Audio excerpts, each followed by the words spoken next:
of Gimmee, Gimmee, Greedy, Greedy, Episode 2, The Unleasher, Nelson Goldenflower. I've been working on this little book for, pretty much all weekend. Even when the power was out, I just wrote down the last line, and I think I was on episode 11 at the time.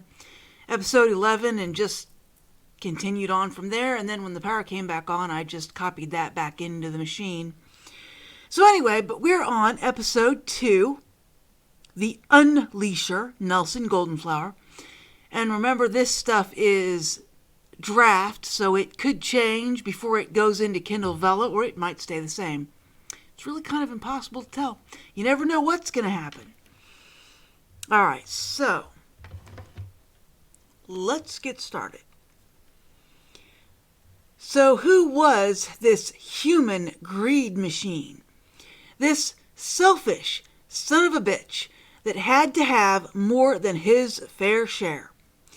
Well, this particular money-grubbing piece of shit was named Nelson Goldenflower, and he was the CEO of Energetic Farming, or EF. Now, Nelson wasn't entirely a bad man. At least, he wasn't in the beginning. In the beginning, we had no interest in him. He was fair, righteous, and God-fearing, as far as we could tell. His morals were solid enough that he would have been a waste of time for us. That's not to say that we don't try to corrupt the righteous on occasion, but he was pretty low on Lucifer's list.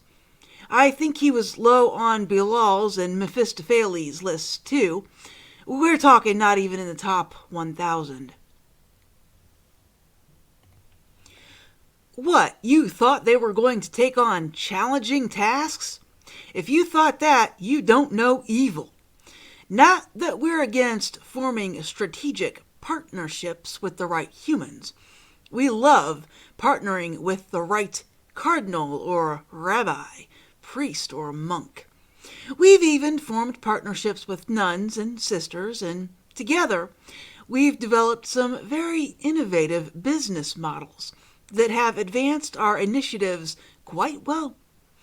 We've never had more sinners across the globe. Sodom and Gomorrah were small potatoes compared to what we have going on today. But anyway, back to Nelson Goldenflower. Like I said, he was a good man, quite generous and humorous, and not at all on our radar. His first commercials made fun of his company's initials, EF, or F as in F-U.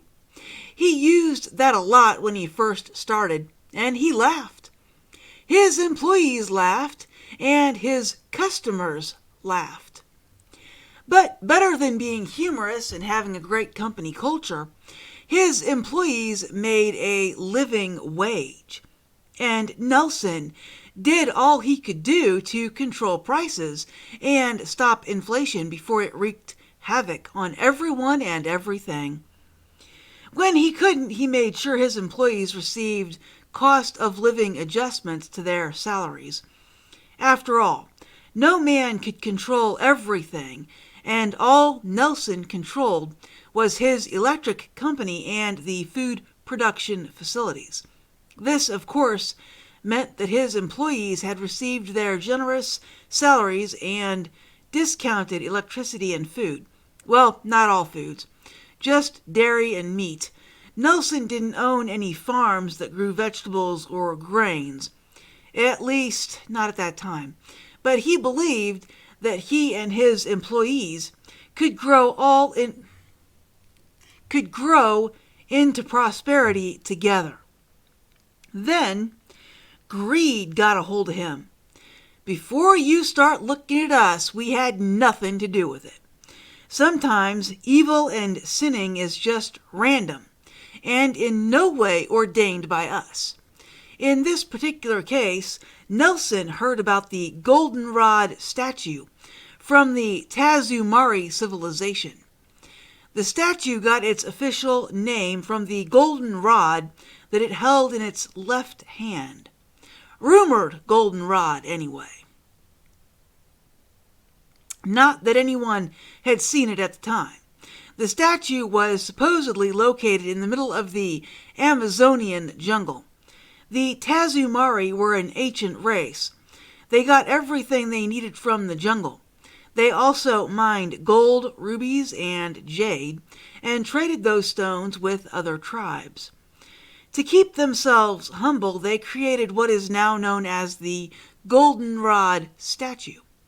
But back then it was the Tazumari's god of benevolence and fairness. It was a beacon to remind them to never take too much from nature, never perform an unfair trade, and to always look after their people's well-being. Now, you might be wondering how that statue was created. We're still looking into it. The old texts, or rock drawings, point to an ancient shaman or voodoo master or priest, whatever they called their holy people. He supposedly created it from rods of pure light. You'd think that would make it holy, but if it was, it's not anymore. Once the statue was created, it was put in a temple, and the Tazumari regularly gave it sacrifices of food and jewels. Of course, like all ancient civilizations, the Tazumari grew and thrived. Then they declined and disappeared. No one knows where they disappeared to, or if any of their ancestors are left, perhaps having integrated with other tribes. But stories of their wealth statue grew. Those stories grew and grew until they left the banks of the Zitalia River, next to the former Tazumari capital city, and entered the modern world, where our greedy CEO caught wind of them.